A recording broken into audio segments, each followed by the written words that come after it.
O ano de 2023 marca os 50 anos da morte de Bruce Lee e também 30 anos da morte acidental de Brandon Lee. Bruce Lee e Brandon Lee são dois dos nomes mais reconhecidos e homenageados no mundo das artes marciais e do cinema. Embora tenham vivido em épocas diferentes, ambos foram e ainda são referências de técnica e habilidade incomuns. O canal Ligado no Fato traz um pouco da breve história de pai e filho que saíram de cena muito cedo. Bruce Lee nasceu em 27 de novembro de 1940 em São Francisco, Califórnia, e seu verdadeiro nome era Lee Jun-fan. Já Brandon Lee, seu filho, nasceu em 1º de fevereiro de 1965 em Oakland, também na Califórnia, sendo o primeiro filho de Bruce, já que Shannon Lee nasceria 4 anos mais tarde. Apesar de ter nascido nos Estados Unidos, aos 3 meses de idade, Bruce foi para Hong Kong com seus pais, que eram cantores da ópera chinesa. Ainda pequeno, Bruce começou a aprender Kung Fu e Tai Chi, a princípio com seu pai, e depois foi treinado em Wing Chun por Ip Man. Mais tarde, ele desenvolveria uma técnica própria de luta e passaria esse treinamento para o seu filho. É isso mesmo. Brandon começou a treinar artes marciais com seu pai quando era criança e rapidamente se tornou especialista em Kung Fu, juntamente com outras formas de artes marciais. Ele também se interessou por atuar desde cedo e frequentou o Emerson College em Boston para estudar teatro. Brandon Lee foi um ator, artista marcial e músico americano de sucesso e carreira promissora se não tivesse sido tragicamente interrompida. Ele cresceu em Los Angeles, local próximo onde seu pai abriu sua própria escola de artes marciais e treinou muitos atores, incluindo Steve McQueen e James Coburn. Mas, se Brandon Lee nasceu em Oakland, quando foi que Bruce Lee saiu da China de volta para os Estados Unidos? Foi em 1959 que Bruce foi morar em Seattle, nos Estados Unidos. Foi um período em que Bruce preocupava muito seus pais, pois tinha se juntado a uma gangue local e o seu envolvimento em brigas de rua e confusão com a polícia eram constantes. Esse foi um dos motivos que fizeram seus pais tomarem decisão de o tirarem da China. Nos Estados Unidos, Bruce Lee terminou o ensino médio e, em 1961, ingressou na Universidade de Washington nos cursos de teatro e filosofia. Ainda em Seattle, abriu sua primeira escola de artes marciais. Mudando-se para Oakland em 1964, abriu a sua segunda escola e desenvolveu a sua própria técnica chamada Jiu-Fan Kung Fu, que era uma mistura de esgrima, boxe, filosofia e Kung Fu. Além de dar aulas de Kung Fu, Bruce Lee também fazia apresentações em eventos mostrando sua técnica e habilidade. Um dia, em 1966, depois de uma apresentação de Kung Fu, Bruce chamou a atenção de um produtor de televisão em Los Angeles e foi convidado para atuar em uma série de televisão onde ele seria o ajudante de Kato, na série que no Brasil ficou conhecida como O Besouro Verde. Bruce atuou durante 1 ano até que a série fosse cancelada. Mas aí, Bruce já havia chamado a atenção de muita gente. Com o cancelamento da série, passou a treinar as estrelas de Hollywood, enquanto fazia papéis secundários em outros filmes. Em 1969, ele voltou para Hong Kong, onde foi estrela nos filmes O Dragão Chinês, de 1971, e Fúria do Dragão, de 1972. Nesse período, tanto Brandon como Shannon já haviam nascido. Bruce havia se casado com Linda Lee em 1964.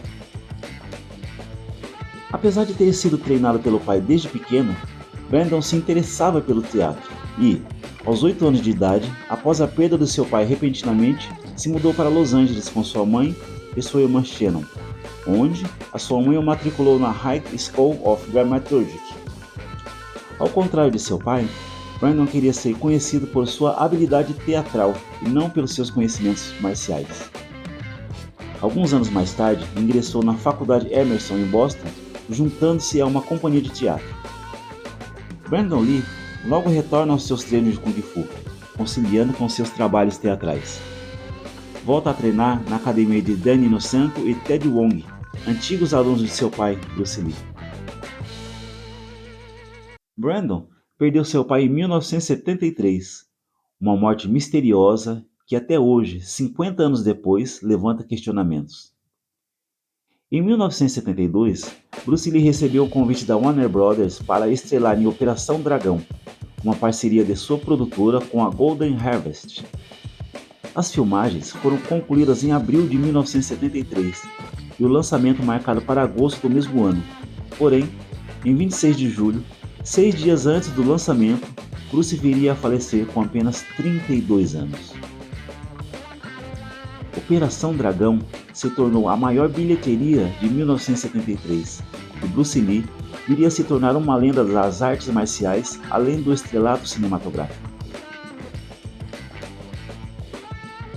O laudo oficial fala que a causa da morte de Bruce Lee foi uma alergia à aspirina que Betty, que seria sua amante, lhe deu por ocasião de um mal-estar, porém isso depois foi descartado.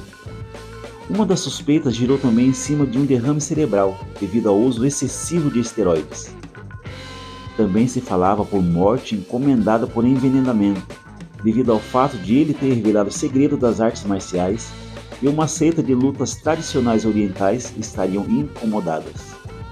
Até mesmo Betty chegou a ser suspeita por ter sido somente amante de Bruce, ou sua esposa Linda Lee por ter descoberto a traição, mas tudo isso ficou no campo da especulação. Durante a sua autópsia, porém, foi encontrado, segundo o médico legista, excesso de cortisona, que seria resultado de um tratamento de uma hérnia de disco desde 1970. É isso mesmo que você ouviu. Bruce Lee atuou por 3 anos com hérnia de disco. Vai entender, não é? Já Brandon Lee, em 1985, fez a sua estreia no cinema em Kung Fu, o filme. Um filme de televisão baseado na série de televisão do mesmo nome estrelada por seu pai. Ele apareceu então em outros filmes como Shandong, A Little Tokyo, de 1991, e Rapid Fire, de 1992, que o estabeleceram como um ator de ação popular. O papel mais famoso de Brandon foi o de Eric Draven em O Corvo. Esse filme foi baseado na série em quadrinhos do mesmo nome e foi dirigido por Alex Proyas. As filmagens ocorreram em Wilmington, Carolina do Norte. Infelizmente, Brandon Lee morreu durante as filmagens devido a um acidente com uma arma que estava sendo usada na cena. Ele tinha apenas 28 anos. Após a morte de Brandon, sua mãe Linda fundou a Fundação Bruce Lee em sua homenagem, que se dedica a promover as artes marciais, a filosofia de Bruce Lee e a educação dos jovens. Brandon também foi homenageado por muitos fãs e colegas do cinema, que o consideravam uma pessoa em ascensão e uma pessoa muito gentil e talentosa. Assim também foi na ocasião da morte de Bruce, quando milhares de fãs foram se despedir do astro. Em conclusão, Brandon Lee foi um talentoso artista marcial, músico e ator que foi tragicamente perdido muito cedo. Sua vida e carreira foram interrompidas por um trágico acidente. E Bruce Lee era tão surpreendente que anos e até décadas depois, o seu nome é como se fosse um sinônimo de Kung Fu e de lutador impossível de ser derrotado. Por obra do destino, ambos, pai e filho, saíram de cena cedo demais. Como um filme inacabado, uma grande obra que aguardávamos para prestigiar, mas nos foi negado prestigiar. O que não se pode negar é o talento dos dois, e o que ficou foi a tristeza de ver a dinastia Lee ser interrompida de maneira incompreensível. De qualquer forma, o canal Ligado no Fato traz esta homenagem aos 30 anos sem Brandon e 50 anos sem Bruce, com honra e reverência. Curta e compartilhe esse vídeo. Se você ainda não é inscrito, considere inscrever-se no nosso canal. Nos vemos no próximo vídeo.